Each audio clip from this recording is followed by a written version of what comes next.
आऊज़ुबिल्लाहि मिनश्शैतानिर्रजीम बिस्मिल्लाहिर्रहमानिर्रहीम। नाज़रीन, आज के हमारे इस वीडियो का टॉपिक है सूरह बलद, जिसकी तर्जुमा और तफसीर इंशाल्लाह हम इस वीडियो में देखेंगे। चलिए शुरू करते हैं। बिस्मिल्लाहिर्रहमानिर्रहीम। ला उक़सिमु बिहाज़ल बलद, मैं इस शहर की कसम खाता हूँ। ये अल्लाह ताला फरमा रहे हैं। किस शहर की? ये शहर मक्का की कसम खाकर अल्लाह ताला यहाँ पर बता रहे हैं।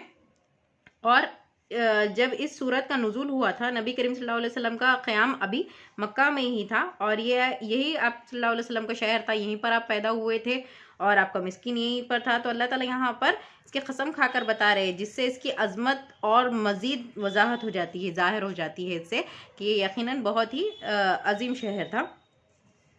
व अंत हिल्लुम बिहाज़ल बलद, तेरे लिए इस शहर में लड़ाई हलाल होने वाली है। देखिए, जो मक्का शरीफ है वहाँ पर ये एक बहुत ही पाक शहर समझा जाता था, जहाँ पर किसी किस्म से कोई लड़ाई नहीं होती थी, जंग नहीं होती थी, यहाँ तक कि वहाँ के दरख्तों को भी नहीं काटा जाता था। और इसीलिए यहाँ पर, लेकिन अल्लाह ताला ने यहाँ पर इशारा कर दिया, और ये फ़तह मक्का की बात यहाँ पर बताई गई है, जिसकी तरफ इशारा किया था कि एक दफ़ा यहाँ पर जंग को हलाल कर दिया जाएगा। यानी अल्लाह ताला की तरफ से हमेशा हमेशा यहाँ पर जंग जो है बंदी रही है मक्का में, लेकिन सिर्फ़ और सिर्फ इस वक्त, यानी जब फ़तह मक्का हुआ, आप सल्लल्लाहु अलैहि वसल्लम का जब मौका आया, इस मौके पर अल्लाह ताला ने यहाँ पर लड़ाई हलाल कर दी, जिसका जिक्र कुरान में है। और उसके बारे में और डिटेल में इस तरह बताया गया है कि यह इशारा है इस वक्त की तरफ, जब मक्का फ़तह हुआ, इस वक्त अल्लाह ने नबी करीम सल्लल्लाहु अलैहि वसल्लम के लिए इस बलद हराम में क़िताल को हलाल फरमा दिया था, जबकि इसमें लड़ाई की इजाज़त नहीं थी। चुनांचे हदीस में नबी करीम सल्लल्लाहु अलैहि वसल्लम ने फरमाया, इस शहर को अल्लाह ने इस वक्त से हुर्मत वाला बनाया है जब से इसने आसमान और ज़मीन पैदा किए। बस ये अल्लाह की ठहराई हुई हुर्मत है और क़यामत तक रहेगी। ना इसका दरख्त काटा जाए, ना इसके कांटे उखाड़े जाएंगे, और मेरे लिए इसे सिर्फ एक दिन, एक साथ के लिए हलाल किया गया था, और आज इसकी हिरमत फिर से इसी तरह लौट आई है जैसे कल थी। अगर कोई यहाँ क़िताल के लिए दलील में मेरी लड़ाई को पेश करे तो उसे कहो कि अल्लाह के रसूल को तो इसकी इजाज़त अल्लाह ने ही दी थी, जबकि तुम्हें यह इजाज़त इसने नहीं दी है। यानी कि मक्का में लड़ाई करना हराम है, वहाँ पर कत्ल की इजाज़त नहीं, ना ही वहाँ के झाड़ काटे जाते हैं, ना ही वहाँ के कांटे उखाड़े जाते हैं। और जिसकी ये हुर्मत ये अल्लाह ताला की तरफ से ही इस शहर को बढ़ाई दी गई है। वहाँ पर अल्लाह का घर है, और इस शहर में जब से अल्लाह ने ज़मीन और आसमान को बनाए हैं, तब से उस मक्का शहर को अज़मत हासिल है, वहाँ का हुर्मत हासिल है, वहाँ की बड़ाई हासिल है। वहाँ पर कोई कत्ल नहीं किया जा सकता, वहाँ कोई जंग नहीं होती, कोई लड़ाई नहीं होती, और अगर कोई करेगा, करने के लिए उड़ भी नहीं सकता, अल्लाह ताला उसे पहले ही फना कर देता। और अगर कोई कल को ये दलील पेश करे कि आप सल्लल्लाहु अलैहि वसल्लम ने भी की थी, तो उनको बताया जाए कि अल्लाह ने इसकी इजाज़त आप सल्लल्लाहु अलैहि वसल्लम को कुरान मजीद में खुद दी थी कि तेरे लिए इस शहर में लड़ाई हलाल होने वाली है। ये अल्लाह के जुमले हैं, और ये किस वक्त का जिक्र है? फ़तह मक्का के वक्त का जिक्र है। और उसके बाद ये वापस से इस शहर में जो लड़ाई करना है वो वापस से फिर हराम हो गया।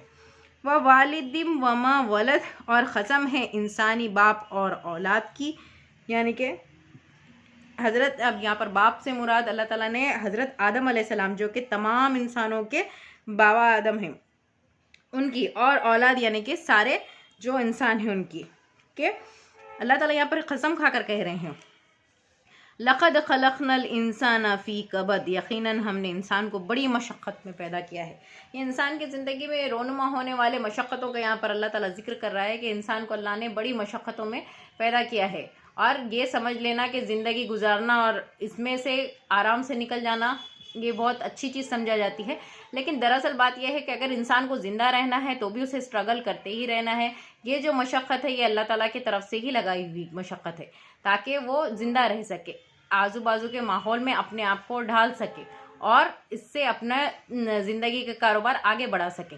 चाहे उसे कारोबार करना हो, चाहे उसे ज़िंदा रहना हो, चाहे उसे नए माहौल में एडजस्ट होना है, यहाँ तक कि उसे अपनी अगर सेहत भी संभालना है, तब भी उसे अपने माहौल के हिसाब से ख़ुद को ढालना ही पड़ता है। और ये मशक्क़तें उसकी ज़िंदगी में आने ही वाली है।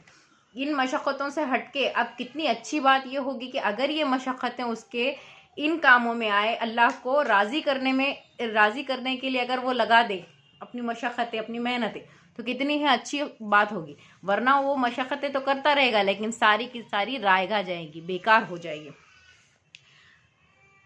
अयहसबु अल्लन यक़दिर अलैहि अहद, क्या ये गुमान करता है कि ये किसी के बस में ही नहीं। इंसान ये समझता है कि मैं इतने मशक्क़तें कर रहा हूँ, इतना तड़फड़ करने लगा हूँ, इतना भाग दौड़ करता हूँ, तो क्या मैं यहाँ से मैं किसी की पकड़ में आऊँगा ही नहीं, मेरी जो कोशिशें हैं वो बस जारी रहेगी। लेकिन ऐसी बात नहीं, वो तो है किसी की पकड़ में, किसकी, अल्लाह की पकड़ में, है ना। उसकी ज़िंदगी में जो कुछ वाक़यात रोनुमा हो रहे, जो कुछ वो मशक्क़त कर रहा है, ये तो ये सारी की सारी चीज़ें अल्लाह के लोहे मुबारक, अल्लाह ताला की यहाँ पे ये तो पहले ही दर्ज की हुई है। और अल्लाह ताला के एक कुछ ना कुछ हिकमत के तहत ही उसकी ज़िंदगी में ये सब कुछ चल रहा है, उसकी दौड़ धूप भाग दौड़ जो कुछ वो कर रहा है। और उसका ये समझना कि मुझ पर किसी की पकड़ नहीं, ये बहुत ही बड़ी नादानी है इंसान की। यक़ूलु अहलक्तु मालन लुबदा, कहता फिरता है कि मैंने तो बहुत कुछ माल खर्च कर डाला। यानी कि जब वो अपनी ज़िंदगी में इसराफ करता है या किसी चीज़ पर माल खर्च करता है या अपने कारोबार में लगाता है, और उसके बाद उसे जब ये फील होता है कि अरे मैंने तो बहुत कुछ माल खर्च कर दिया। अयहसबु अल्लम यरहु अहद, क्या यूं समझता है कि किसी ने इसे देखा ही नहीं।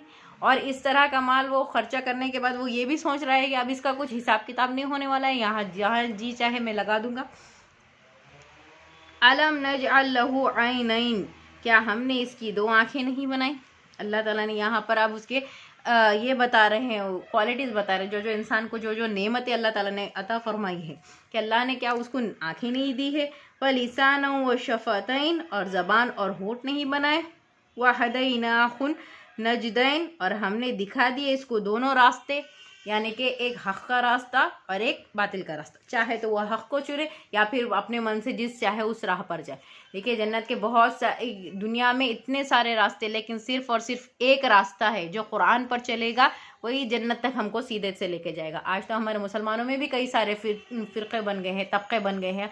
हर फ़िरक़ा, हर तबक़ा अपने ही आपको सही बता रहा है, अपने ही मामला को दुरुस्त कर रहा है और ये कह रहा है कि हमारी राह सही है। लेकिन अल्लाह बेहतर जानता है कि इसमें से कौन सी राह आगे जाकर जन्नत तक लेकर जाने वाली। अल्लाह ने यहाँ पर हर इंसान को दोनों रास्ते बता दिए हैं। चाहे तो तुम सही हक़ का रास्ता अपनाओ या फिर उसके अलावा जो भी है दूसरा रास्ता अपना लो, तुम्हारी मर्ज़ी। अगर हक़ का रास्ता अपनाओगे तो यकीनन तुम जन्नत में जाओगे, और अगर ये ना हो सका तुमसे, तुम अगर दूसरे रास्तों को चुनते हो, तो फिर तुम कहाँ जाओगे, दोज़ख में जाओगे। एक दफ़ा का जिक्र है, एक हदीस में आता है कि हुज़ूर सल्लल्लाहु अलैहि वसल्लम ने फरमाया कि अनक़रीब एक बहुत बड़ा फितना रोनुमा होने वाला है। और जब हज़रत अली रज़ी अल्लाह तआला अन्हु सामने थे तो उन्होंने कहा कि या रसूलल्लाह सल्लल्लाहु अलैहि वसल्लम, इससे निकलने का क्या रास्ता है। तो आप सल्लल्लाहु अलैहि वसल्लम ने फरमाया कि किताबुल्लाह, अल्लाह की किताब, अल्लाह की किताब ही वो रास्ता है जो इसमें से तुमको निकालेगा, इस फितने से। बेशक इसमें तुमसे पहलों के भी वाक़यात दर्ज है, तुम्हारे बाद आने वालों के भी वाक़यात दर्ज है, और तुम्हारे माबैन अगर कुछ तफरक़ा होगा, कुछ फ़र्क होगा, आपस में कुछ जो तुम्हारी रंजिशें होंगी, तो उसका भी हल कुरान में मौजूद है। इसीलिए अल्लाह की रस्सी जो कुरान मजीद है, इसे हमको मजबूती से थामे रखनी चाहिए, क्योंकि यही वो रास्ता है, अकेला रास्ता है जो जन्नत की तरफ हमें ले जा सकता है। बाकी लोग तो, हर इंसान अपनी बात दुरुस्त कहने लगता है, हर फ़िरक़ा अपने आप को सही बताता है, हर रिलीजन अपने आप को सही समझाता है। हर कोई जिस रिलीजन का शख्स है, जो कुछ वो मानता है, वो यही कहेगा कि ये मेरा रिलीजन सही है और मैं जन्नत में जाऊँगा। लेकिन हमारे दरमियान ये फ़ैसला करने वाला कौन है कि कौन सही और कौन गलत है? तो ये अल्लाह की किताब है। और ये बात हज़रत मोहम्मद सल्लल्लाहु अलैहि वसल्लम की हदीस, सही हदीस से साबित है कि जो भी शख्स कुरान मजीद पर रास्ते पर चलेगा वो यकीनन जन्नत में जाएगा। तो हमारा काम है कि अल्लाह ने जब हमें रास्ते बताए हैं और सिलेक्शन हमारे ऊपर छोड़ दिया है, इख्तियार यहाँ पर अल्लाह ताला ने कुछ वक्त के लिए हमारी ज़िंदगियों का इस इख्तियार, रास्ता चुनने का जो इख्तियार, ये बंदे के दिल पर दिया है कि बंदा चाहे तो सही दुरुस्त रास्ता चुने, बंदा चाहे तो हिदायत के बगैर वाला रास्ता चुने। ये दोनों रास्ते अल्लाह ने बता दिए। कुरान मजीद में दो टोक किताब है और दो टोक फैसला करने वाली है। हक़ का रास्ता और जो दूसरा रास्ता है बिल्कुल अलग अलग है, यहाँ पर नज़र आता है। अभी इसके आगे से अल्लाह ताला ने एक और बहुत ही अहम चीज़ सिखाई है, वो है कि घाटी का सवाल है यहाँ पर। फलख तहमल अक़बा, सो इससे ना हो सका कि घाटी में दाखिल होता। देखिए ये टॉपिक थोड़ा सा लंबा है, घाटी का जो मसला है मैं आपको शॉर्टकट में इस तरह समझा दूं कि घाटी का मतलब ऐसा होता है कि एक मुश्किल तरीन रास्ता होता है, पहाड़ों के दरमियान, झाड़ों के दरमियान या जंगल के दरमियान में से जो बहुत ही मुश्किल तरीन रास्ता होता है वो घाटी का रास्ता होता है। तो अल्लाह ताला ने फरमाया कि इंसान जब इतने सारे पैसे खर्च कर चुका है, इतने सारे अमल कर चुका है, लेकिन उससे ये ना हुआ कि वो कभी घाटी से होकर गुजरा। जिस तरह से इससे पहले सूरह फज्र में हमने देखा था कि अल्लाह ताला माल के बारे में, इंसान के बारे में जिक्र कर रहे हैं कि जब इंसान को माल दिया जाता है तो वो कहता है कि अल्लाह ने मुझे इज्जत अफजाई दी, और जब उसे तंगी के तरीके से अल्लाह आजमाता है तो कहता है कि अल्लाह ने मुझे जलील किया। यूँ नहीं, बल्कि तुम यतीमों के साथ इज्जत का सलूक नहीं करते, मिस्किनों को खाना खिलाने की तरगीब नहीं देते, मीरास का माल समेट समेट कर खा जाते हो और पैसे गिन गिन कर रखते हो। तो ये चीज़ों की तरफ अल्लाह को वहाँ पर इशारा देना था कि माल को लेकर तुम्हारी ज़हनियत ऐसी नहीं होनी चाहिए कि अल्लाह ने इज्जत दे दी, अल्लाह ने ज़िल्लत दे दी। अल्लाह ने जिसके पास दिया है उनको चाहिए कि इन लोगों तक ये माल पहुंचाए, यतीमों तक, मिस्कीनों तक, गरीबों तक, मीरास के हकदारों को उनका हक दिलाया जाए, ना कि ये पैसा सिर्फ और सिर्फ अमीरों की तिजोरियों में रह जाए और माल सिर्फ अमीर लोगों के हद तक ही पैसा गर्दिश करता ना रहे, बल्कि सब लोगों में इक्वल डिस्ट्रीब्यूशन हो। इसी तरह से अल्लाह ताला यहाँ पर एक और मुद्दा कहना चाह रहे हैं कि ये अल्लाह ने कहा है कि इंसान से ये ना हुआ है, वो माल खर्च करता है, बहुत जगह पर अपना माल खर्च कर देता है और ये समझता है कि मुझे कोई कंट्रोल करने वाला नहीं है, मेरा किसी का मुझ पर इख्तियार नहीं, मैं जो चाहे अपने मन से करूँ, ऐसा समझता जाता है। लेकिन ऐसी बात नहीं, अल्लाह ने उसे आंखें दी, देखने के लिए आंखें दी है, होंठ दिए है, ज़बान दिए हैं, और उसके बाद दोनों रास्ते भी दिखा दिए, हक़ का भी रास्ता दिखा दिया, बातिन का भी रास्ता दिखा दिया। अब वो जो चाहे उसमें से सेलेक्ट करे, उसकी मर्जी है। और इसके बाद कहा है कि वो घाटी से होकर नहीं गुजरा। यहाँ पर अल्लाह ताला बता रहे हैं कि मुश्किल तरीन रास्ते से होकर नहीं गुजरा, और ये मुश्किल तरीन रास्ता कौन सा है? हक़ का रास्ता है, और वही रास्ता है जो जन्नत में ले जाने वाला है। देखिए अल्लाह ताला ने जन्नत को बड़े ही मशक्क़तों में डाल रखा, और यहाँ पर अल्लाह ने पहले ही बता दिया है कि इंसान को बड़े ही मशक्क़तों के साथ पैदा किया है। तो जिसको भी मुराद तक पहुँचना है, यानी अपना इख्तिताम अच्छा करवाना है, जन्नत में जाना है, अपने आमाल दुरुस्त करने, तो यकीनन उसे भी मशक्क़तें उठानी ही पड़ेगी। हम ये भला कैसे सोच सकते हैं कि अगर एक दुनिया का मामूली सा एग्ज़ाम है, नीट का एग्ज़ाम ले लीजिए, अगर हम उस एग्ज़ाम के बारे में सोचते हैं, उसकी तैयारी, उसमें क्रैक करना चाहते हैं, तो हमें दुनिया की मेहनत लगती है, हमारे बच्चों को दुनिया का पढ़ाना लगता है, ट्यूशन लगते हैं, उनको पूरा कंसंट्रेशन लगता है। ये मामूली से एग्ज़ाम की बात है, तो जो पूरी ज़िंदगी का इम्तिहान है, क्या हमको उसके लिए मशक्क़त नहीं करनी पड़ेगी? क्या उसके लिए हमारी कोशिशें नहीं लगेगी? हम तो ऐसा समझते हैं कि हमको जन्नतें बस यूँ ही परोस कर दी जाएगी, बिना मशक्क़तों के हासिल हो जाएगी, बिना मेहनतों के हासिल हो जाएगी। तो ये कैसे मुमकिन है? और हमारा ऐसा सोचना भी कितनी फजूल सोच है कि हमको बिना कुछ मेहनत के जन्नत मिल जाएगी। हमें जन्नत के लिए कोशिश करनी पड़ेगी, हमें जन्नत के लिए मेहनत करनी पड़ेगी, उस दुश्वार तरीन रास्ते से, घाटी से होकर गुजरना पड़ेगा, जिसका अल्लाह यहाँ पर जिक्र कर रहा है कि इंसान कितना ये है कि उसने इतना पैसा खर्च कर दिया और ये समझ रहा है कि कोई मुझे देखने वाला नहीं, लेकिन उसकी अक्ल यहाँ तक नहीं पहुँची कि वो घाटी से होकर नहीं गुजरा।